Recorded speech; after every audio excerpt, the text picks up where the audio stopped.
भारत रत्न मिला है। पता नहीं आपको बिहारी वाजपेयी ने वंचितों के लिए क्या किया, मुझे नहीं मालूम। मुझे ये मालूम है महात्मा फुले से बड़ा इस देश में कोई नहीं है, लेकिन आज तक मुझे भारत रत्न क्यों नहीं मिला, ये आप सवाल पूछिएगा, इसकी चर्चा करिएगा। सवाल मैं आपके सामने छोड़ के जा रहा हूं।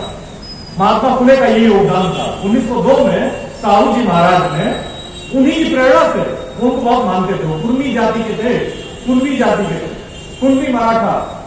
अगर महाराष्ट्र जाएंगे बहुत सारे लोग काम करते होंगे, मराठाओं की बड़ी आबादी है। एक्चुअली वो मराठा जो आबादी है, महाराष्ट्र की जो पार्लियामेंट की जो सीटें हैं उसमें 145 सीटें मराठा जाति के लोगों के पास है। एक्चुअली वो मार्शल लोग थे, वो एक ही जाति के झंडे तले आ गए और मराठा पहचान को उन्होंने अपनी जाति मानी, इसीलिए उनकी संख्या 30% के आसपास है। उसमें कई सारी जातियां, जितने भी किसान और पशुपालक जातियां थी वो शामिल हो गई, आइडेंटिटी मर्ज हो गई। एनीवे, साहू जी महाराज कुणबी मराठा थे और उन्होंने 1902 में इसकी शुरुआत की। अब मैं आपको बताता हूं, उसके बाद भारत में प्रतिनिधित्व की शुरुआत, उसकी लड़ाई तमिलनाडु में हुई, और वो हुई 1916 में। 3 लोगों ने, ओबीसी के लोगों ने, वो एक पार्टी बनाई, जस्टिस पार्टी, न्याय करना चाहते थे। और आपको मालूम होगा, जिन्होंने इतिहास पढ़ा होगा, कि अंग्रेजों ने भी एक व्यवस्था बनाई थी भारत के भीतर लोकतांत्रिक, जिसमें भारत में कई प्रेसिडेंसी हुआ करती थी। उस जमाने में वहां मद्रास प्रेसिडेंसी हुआ करती थी, और उस प्रेसिडेंसी के चीफ मिनिस्टर राजा जी एक ब्राह्मण, तमिल ब्राह्मण होते थे, लेकिन वहां 3% ब्राह्मणों का 44 से 45% रिप्रेजेंटेशन था मद्रास प्रेसिडेंसी के प्रशासनिक पदों पर। उसके खिलाफ विद्रोह किया जस्टिस पार्टी ने, और 1919 में वो जो मद्रास प्रेसिडेंसी का चुनाव कर जीती और हमारे देश को स्थापित किया। ये दूसरी स्वतंत्र माने गुलाम भारत में दूसरी घटना थी। और तीसरी घटना जो थी वो 1925 में मैसूर के जो वडियार राजा थे, उनको यादव राजा भी कहा जाता है, अरबपुर राजा भी कहा जाता है। उनकी जाति स्पष्ट नहीं है, लेकिन बहुत सारे लोग उनको यादव राजा कहते हैं। मैसूर के राजाओं ने अपने यहाँ, उनके यहाँ भी एक अंग्रेज का कमीशन बनाया हुआ है। तो भारत में पिछड़ों का उस समय मतलब ओबीसी, एससी, एसटी तीनों था। सर लेस्ली स्टीफन के नेतृत्व में 1925 में वहां के राजा ने एक कमीशन बनाया, याद रखिएगा। कई जन आंदोलन चलवाए, उन्होंने कई अभियान चलवाए, और उसमें ये नैरेटिव यही कहा कि भाई जिसकी जितनी आबादी उसकी उतनी हिस्सेदारी।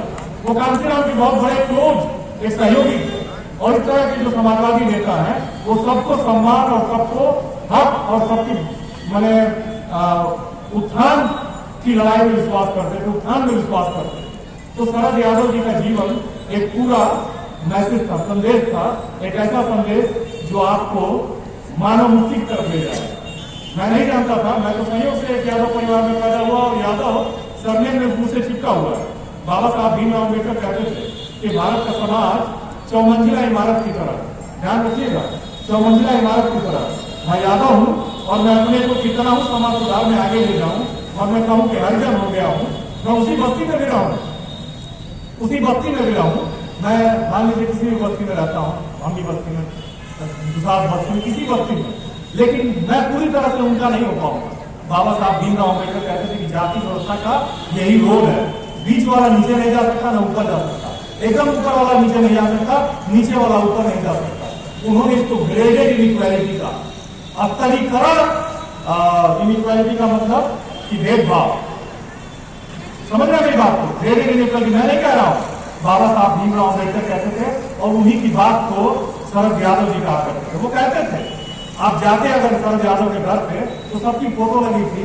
मैं पहले बात बता दूं उसकी, उनकी वो कहते थे कि रैदास को वो कोट करते थे, कहते थे कि जाति जाति में जात है जो केतन के पास, रैदास मानुष न जुड़ सके जब तक जाति न जाए। वो कहते थे कि जातियों के भीतर जातियां हैं, जैसे केले के तने में छीलेंगे ना तो एक लेयर निकलता है, और जब तक वैसे ही जातियों के भीतर जातियां हैं। आदमी कैसे जुड़ेगा जब तक आप जाति का दम नहीं छोड़ेंगे, आप किसी से जुड़ नहीं सकते हैं। आप अमीर होने का दम, जाति का दम, अपने प्रिविलेज का दम नहीं छोड़ेंगे, जुड़ेंगे नहीं, आप हमेशा अपने ईगो में रहेंगे। जाति में नहीं ईगो, जाति में नहीं ईगो।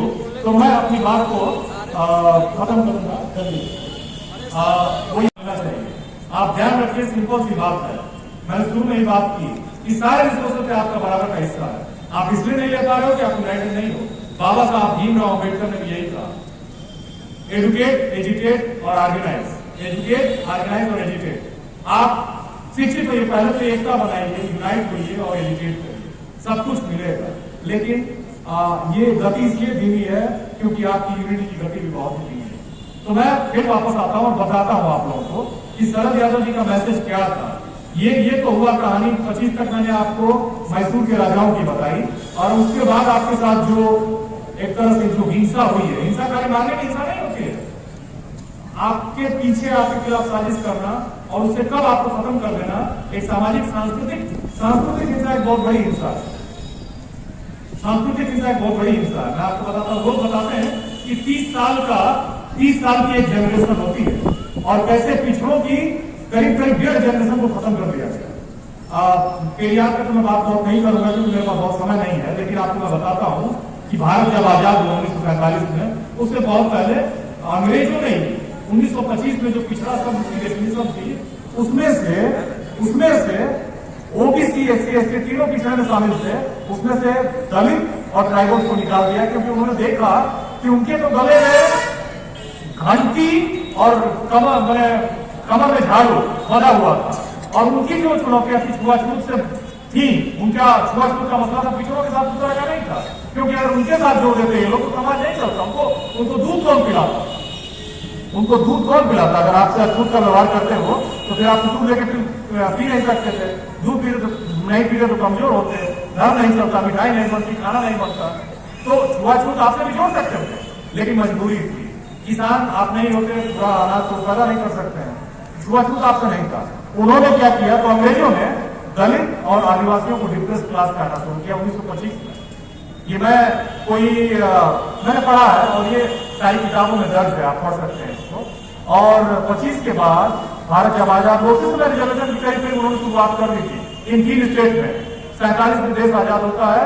बाबा साहब जो संविधान सभा की, याद रखिएगा, भारत की जो संविधान सभा थी उसमें एकमात्र ओबीसी, एससी, एसटी केवल बाबा साहब भीमराव अम्बेडकर थे, और उसकी प्रारूप समिति के अध्यक्ष भी थे, और एक भी अवार्ड नहीं था, एक भी ओबीसी, एससी, एसटी नहीं था। ये आपकी रिप्रेजेंटेशन की हैसियत है। भारत में एससी, एसटी को तो रिजर्वेशन हो गया बाबा साहब की वजह से, और बाबा साहब की वजह से आर्टिकल 340 भी बन गया, जिसमें यह प्रावधान था कि ओबीसी के डेवलपमेंट के लिए एक कमीशन बनाया जाएगा, और वो कमीशन उनको रिकमेंड करेगा कि वो उनको क्या क्या चाहिए। ये बहुत जरूरी बात है, ध्यान से सुनिएगा और इसको बताइएगा अपने लोगों को, क्योंकि मैं कोई ख्याली बात नहीं कह रहा हूं। 340 आर्टिकल बनी और भारत में पहला कमीशन भी बना आजादी के बाद 53 से 55 तक, और यही ओबीसी की एक जनरेशन, 1.5 जनरेशन के साथ वो हिंसा हुई। ये मंच पे जो लोग बैठे हुए हैं जो 70 साल के हैं, उसी समय ये क्लास 1 ऑफिसर होते हैं, क्योंकि एक कोटा हो जाता तो आपको मजबूरी थी उनको लेना, जो बेहतर होता उसको लेना ही पड़ता, और जब उनके बच्चे होते तो आज अमेरिका में साइंटिस्ट होते, यहाँ भारत में दर्जन की ठोकर नहीं खा रहे होते, क्योंकि यहाँ जो संरचना है वो बहुत ही खराब है। तो मैं आपको बता रहा हूँ कि 53 से 55 तक काका कालेलकर कमीशन बना, नेहरू ने बनाया, और काका कालेलकर एक बहुत ही सुलझे हुए गांधीवादी नेता थे और गांधी के सहयोगी भी थे। वो थे तो मराठी, लेकिन गुजराती भाषा और मराठी और कई भाषाएं जानते थे, हिंदी भी जानते थे, और वो हिंदी साहित्य के विज्ञाता थे। उन्होंने अपना रिपोर्ट बनाया, 55 में जमा किया, और जानते हैं आपको आश्चर्य होगा, उन्होंने ओबीसी के बच्चों को 70% रिजर्वेशन रिकमेंड किया था 55 में, और उन्होंने बी, सी, डी ग्रुप की नौकरियों में 40% रिजर्वेशन रिकमेंड किया था, और उन्होंने क्लास 1 की नौकरियों में 25%। और आपको आश्चर्य होगा कि पहले भारत के जो गृह मंत्री थे, कांटजू की मृत्यु के बाद सुमित्रा नंदन पंत भारत के गृह मंत्री हुए थे, और उस रिपोर्ट को उन्होंने जवाहरलाल नेहरू के साथ मिलकर कूड़ेदान में डाल दिया। हालांकि ये मंच अराजनैतिक है, लेकिन इस कांग्रेस के कुकर्म को भी जानने की जरूरत है। कांग्रेस ने जो किया है,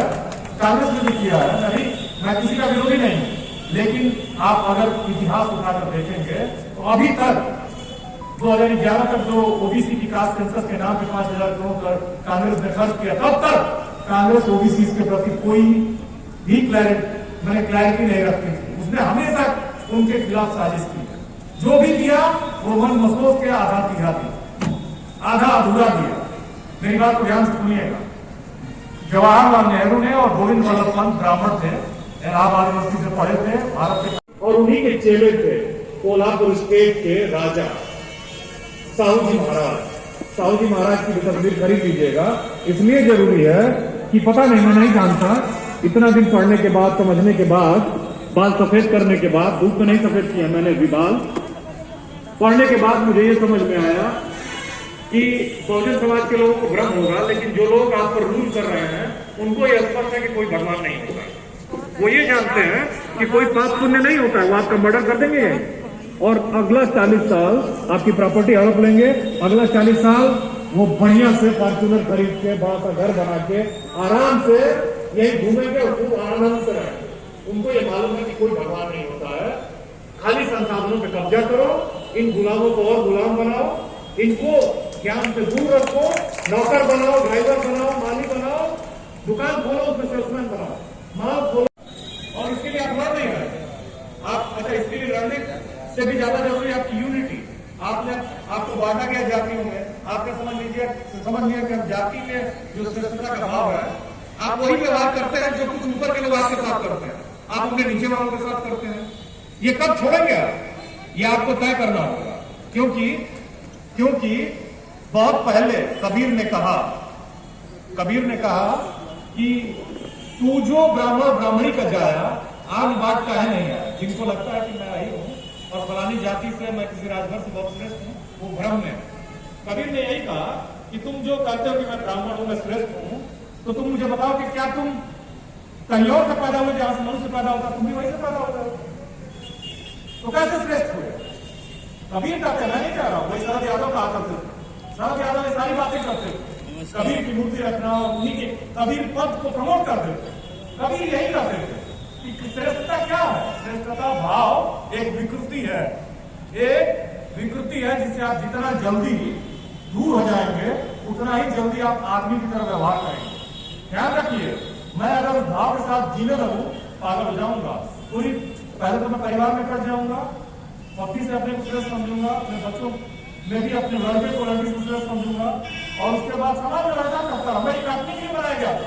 आप ध्यान दीजिए, जो भारत की वर्ण व्यवस्था है उसमें ब्राह्मण एक वर्ण है और एक जाति, क्षत्रिय भी एक वर्ण है, एक जाति, वैश्य भी एक वर्ण है, एक जाति।